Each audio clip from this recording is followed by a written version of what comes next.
stood at the edge of town like a forgotten thought. Cracked windows, ivy strangling its brick walls, and a rusted sign that still read Blackwood State Hospital. No one had stepped inside Blackwood State Hospital in nearly 30 years, except Daniel Mercer. Daniel didn't believe in ghost stories. As a freelance photographer obsessed with abandoned places, he had explored factories, prisons, and forgotten schools. But nothing unsettled him like this place. The air inside felt thick, damp with rot, and something metallic, like dried blood. His flashlight beam cut through the darkness, illuminating peeling paint and wheelchairs, overturned in hallways that seemed to stretch longer than the building's exterior allowed. Patient files littered the floor of the records room. Names repeated themselves in frantic handwriting.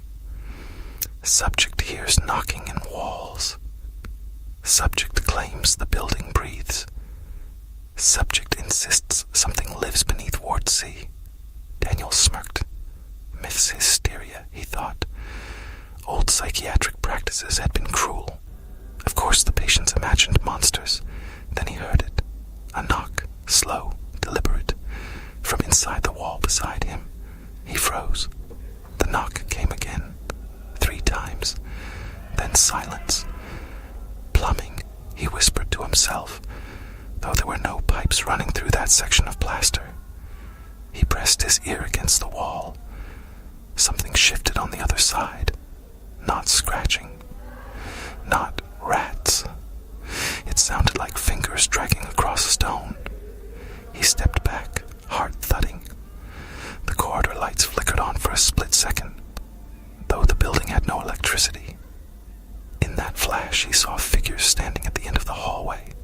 Patients, pale gowns, heads tilted at impossible angles. When darkness swallowed them again, they were gone. Daniel's breathing quickened. He turned to leave, but the hallway had changed. The exit door was no longer behind him.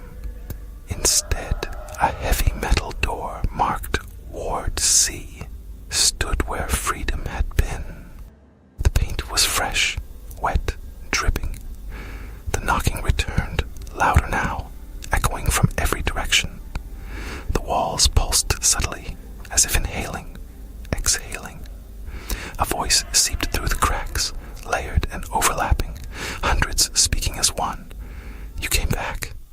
Daniel staggered backward. I've never been here before. The lights flickered again. This time the hallway was lined with restraints bolted to the walls. Leather straps dangled, swaying though there was no wind. Shadows crawled across the ceiling like veins spreading through skin. A memory surfaced, one he didn't recognize as his own. A room, needles, screaming, doctors whispering about containment. His hands began to shake. They weren't his hands, they were thinner, bruised. A hospital bracelet tightened around his wrist. Patient name, Daniel Mercer. Admitted October 12th, 1978. Diagnosis, acute paranoid psychosis. Status, transferred to Ward C. No, he whispered, that's not possible. The metal door creaked open. Inside was not a room, but a stairwell descending into darkness that seemed to swallow the beam of his flashlight whole. The knocking now came from below, slow, patient, waiting. The voice returned, softer now. You never left. The hallway behind him dissolved into crumbling brick, ceiling shut. The figures in gowns appeared again, closer this time, their hollow eyes fixed on him with something like pity. One raised a trembling finger and pointed down the stairs. Daniel felt his legs move without permission. Step by step, he descended. The air grew colder, heavier, pressing against his chest until breathing felt optional. At the bottom was a small chamber with padded walls, except the padding was torn open, revealing not foam but writhing darkness underneath. center stood a single chair with restraints. Fresh restraints. The knocking stopped. Silence rang in his ears. The layered voice spoke one final time, now from inside his skull. Treatment resumes. The restraints snapped shut around his wrists and ankles, though no hands touched him. The flashlight rolled across the floor and went out. Days later, a group of urban explorers wandered into Blackwood State Hospital. They found no sign of Daniel Mercer. But in Ward C, beneath decades of dust, they discovered a new patient file resting neatly on a desk. The ink was still wet. Subject returned voluntarily. Condition deteriorating. Reports hearing knocking in the walls. And from somewhere deep below the floorboards, faint but unmistakable, came 3 slow knocks. The explorers laughed at first. Old buildings made noises. Wood contracted. Pipes shifted. Wind found its way into bones of brick and iron. Probably animals, one of them muttered, nudging the dusty file with his shoe. The paper was fresh, too fresh. The ink smeared slightly when he touched Daniel Mercer's name. Then came the 4th knock, not from below, from behind them. They turned in unison. The hallway stretched long and bare, moonlight leaking through shattered windows. Nothing moved. One of them, a girl named Maris, lifted her camera. "Did you hear that?" she whispered. 3 knocks answered her, this time from inside the walls to her left. The plaster trembled. A hairline crack split upward like a jagged smile. "Okay," said Tom, forcing a grin. "Not funny." The crack widened. From within, something pressed outward. Not a hand exactly. More like the suggestion of one. A distortion in the wall, as if the building were made of skin instead of brick. Maris backed away, her breath fogging in the sudden cold. "We should go." The hallway lights flickered on for half a second. In that white flash, they saw doors lining the corridor that hadn't been there before. Each door bore a name carved into metal plates. Maris stepped closer to one and felt her stomach drop. The plate read, "Maris Hale." Beneath it, "Ward C." "That's not possible," she said. Tom turned slowly. His own name gleamed on the door behind him. One by one, they realized every door bore their names. The 5th knock echoed, not from walls, not from floors, but from inside their chests. Tom gasped and clutched at his shirt. His heart wasn't beating normally anymore. It was knocking, slow, deliberate, in rhythm with the building. Boom, boom, boom. The corridor breathed inward, walls tightening subtly, the ceiling lowering by inches. The air thickened with the metallic scent Daniel had noticed before. Maris stumbled backward into her door. It swung open at her touch. Inside was a small observation room, a metal chair bolted to the floor, leather restraints hanging open, a mirror covering one entire wall. She saw her reflection, and behind it, figures standing in the mirrored room, pale gowns, heads tilted, watching. "It's not real," she whispered. The reflection of herself smiled. She hadn't. The door slammed shut behind her. In the hallway, Tom pounded on her door, shouting her name. The wood absorbed the sound like flesh swallowing a blade. The 6th knock shook the building. Plaster rained from the ceiling. The other explorers were gone. Their doors stood open now, dark interiors yawning like throats.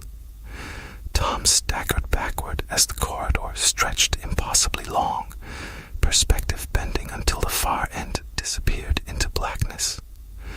The intercom crackled overhead, though no wires connected it to anything.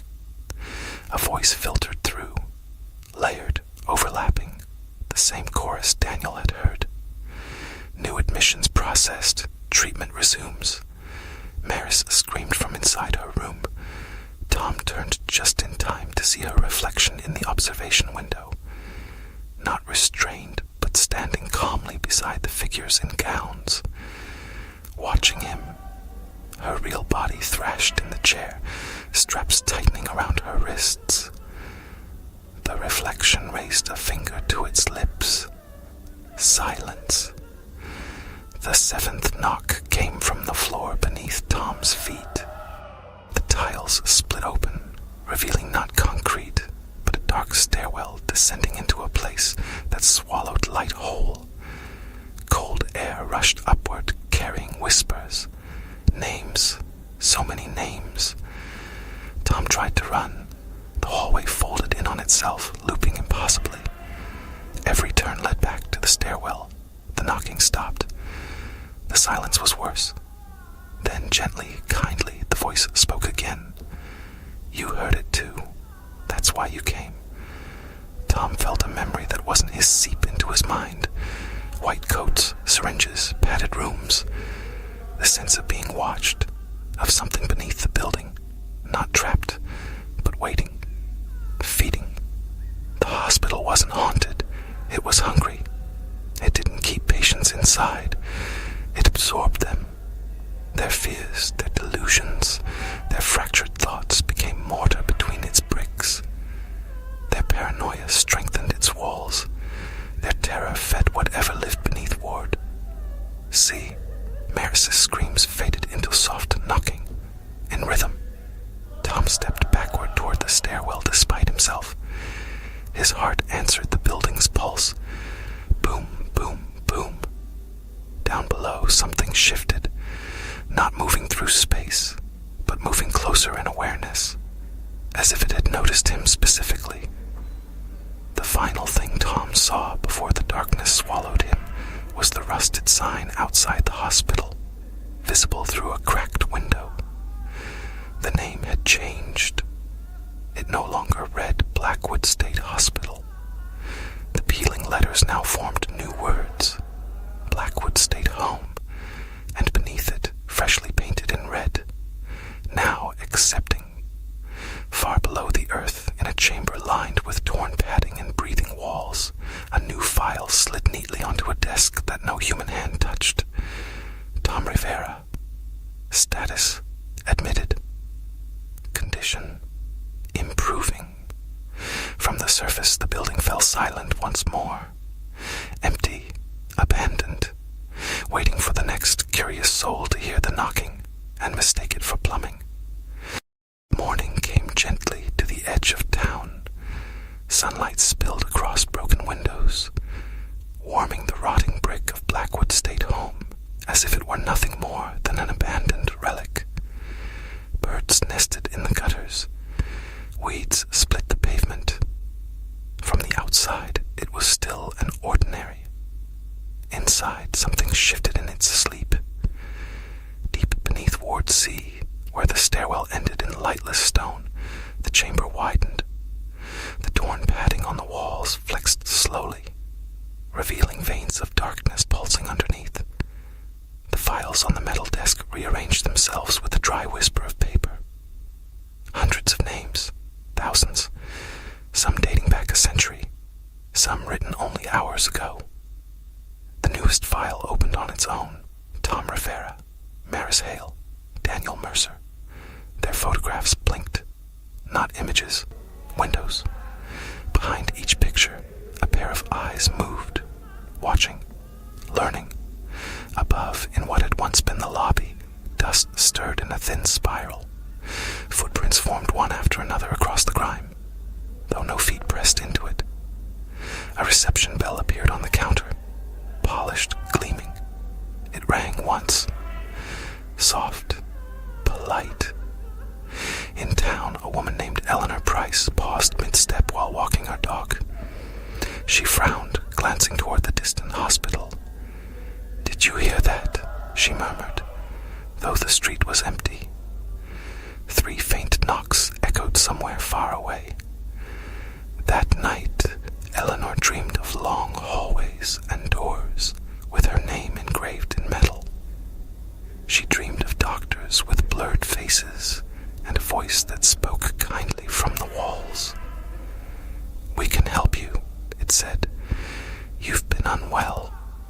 She woke with a metallic taste in her mouth and a deep certainty that she had forgotten something important. The next morning, a flyer appeared on the town bulletin board. No one saw who pinned it there.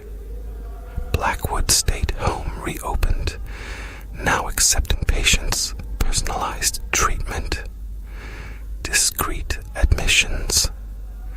The paper looked old and new at the same time. The ink shimmered faintly as though still wet. Over the following weeks, subtle changes crept through the town. People reported knocking in their homes, always 3 times, always from inside the walls. Pets refused to enter certain rooms. Radios crackled with static that almost sounded like whispering. A few residents began sleepwalking. They were found standing on the sidewalk at night, facing the distant silhouette of the hospital with blank expressions. One by one, they began to disappear. Not dramatically, not violently. They simply packed small bags and left notes for family members. Voluntary admission, the note said in identical handwriting. I need treatment. No cars were seen driving up the hill. No lights flickered on in the building. Yet the files below multiplied. The chamber beneath Ward C expanded again, its breathing deeper now, steadier. The darkness within it had texture, layered thoughts, fractured memories, fears braided together into something aware. It had learned how to reach beyond brick. It no longer needed visitors to step inside. It could knock from anywhere. In Eleanor's house, the knocking grew louder each night. She pressed her ear to the living room wall, trembling. What do you want? She whispered. The wall felt warm. A gentle voice answered, layered and familiar. Only to make you well. The plaster split open softly, like lips parting. Beyond it was not wiring or insulation, but a softly lit corridor lined with doors. Her name gleamed from one of them. Eleanor stepped forward without resistance. The wall sealed behind her seamlessly. Her dog barked at empty space until its voice gave out. By the end of the month, the town felt quieter, less crowded. Real estate signs appeared on lawns. Streets emptied. Those who remained avoided looking toward the hill. But sometimes, late at night, they saw lights glowing faintly in the hospital windows, warm and welcoming. The rusted sign out front shed its last flakes of decay. The letters straightened. Fresh paint gleamed. Blackwood State Home now stood pristine, as if newly built. The doors at its entrance slowly creaked open. Inside the lobby, the reception bell rang again, and from every house in town, from every apartment wall and basement foundation, from the hollow spaces between beams and bricks, came the answer. 3 slow knocks. The building no longer waited for the curious. It no longer relied on explorers or thrill seekers. It had become part of the town's bones, part of its wiring, part of its dreams. Beneath Ward C, in the expanding dark, the layered voice spoke not to a single patient, but to all of them. Capacity increasing. The walls inhaled. The town exhaled. And somewhere, far beyond the edge of that fading map dot, another abandoned hospital felt something stir within its own foundation. A faint echo traveling through soil and stone. A blueprint being shared in the dark. 3 knocks sounded in its empty halls for the very first time. The echo did not fade. It traveled through soil, through sewer lines, through forgotten tunnels that once carried steam and whispers beneath cities. The second hospital stood hundreds of miles away, condemned after a fire that had officially killed 12 patients and quietly misplaced 19.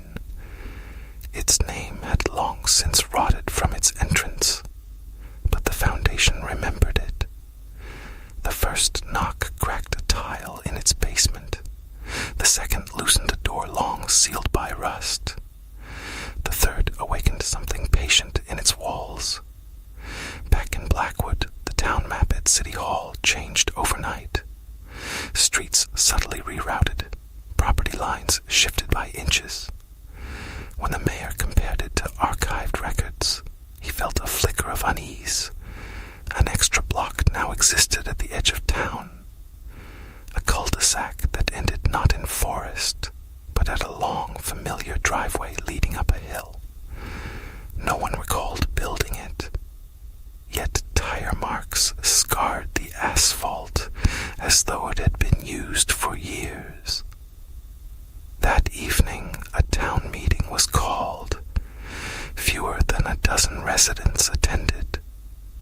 They spoke in hushed tones about the disappearances, about the knocking, about dreams of checkered floors and observation windows. As they argued, the fluorescent lights above them hummed in a low, arrhythmic pulse. Then they synchronized. Boom, boom, boom. Every light flickered in perfect rhythm. A man near the back of the room stood abruptly. His expression softened into something peaceful. "It's not hurting anyone," he said gently. "It's helping." The others stared. His smile widened slightly, not malicious, reassuring. "We were always unwell. It's giving us structure." The doors to the meeting hall locked with a soft click. Outside, the streetlights blinked out one by one, forming a slow procession leading toward the hill. Inside Blackwood State Home, the lobby expanded again. The ceiling stretched higher. The tile floor polished itself. Wheelchairs lined the walls, though no hands pushed them. The reception desk grew longer to accommodate a steady increase in files sliding into place. The bell rang intermittently now, as if greeting arrivals no human eye could see. Beneath Ward C, the chamber no longer resembled a room. It resembled a heart, vast, layered. The torn padding had peeled away entirely, revealing a living architecture of shadow and memory. Faces surfaced briefly in its surface like impressions beneath skin. Daniel, Maris, Tom, Eleanor. Their expressions no longer twisted in fear. They looked calm, integrated, their thoughts braided into the greater mass. The entity had learned efficiency. It no longer required physical walls to open. It could unfold inside a person instead. Across the country, reports began to surface online. Threads discussing identical dreams, identical knocking, users describing hospitals they had never visited, with corridors that bent incorrectly and doors engraved with their own names. The posts were dismissed as mass suggestion, urban legend, viral horror, until the authors of those posts stopped responding entirely. In the second abandoned hospital, fresh paint now coated the doors. Its basement stairwell descended deeper than architectural plans allowed.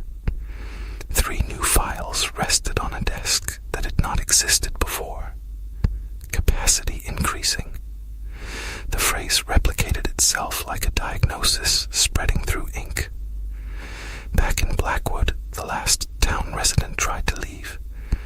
She packed her car at dawn, engine trembling as she sped down the only road out. The trees along the highway leaned inward slightly, branches intertwining overhead until daylight thinned to a gray tunnel. Her GPS recalculated. Recalculating. The road curved gently, then sharply, then upward. When the trees parted, she found herself at the base of the hill again.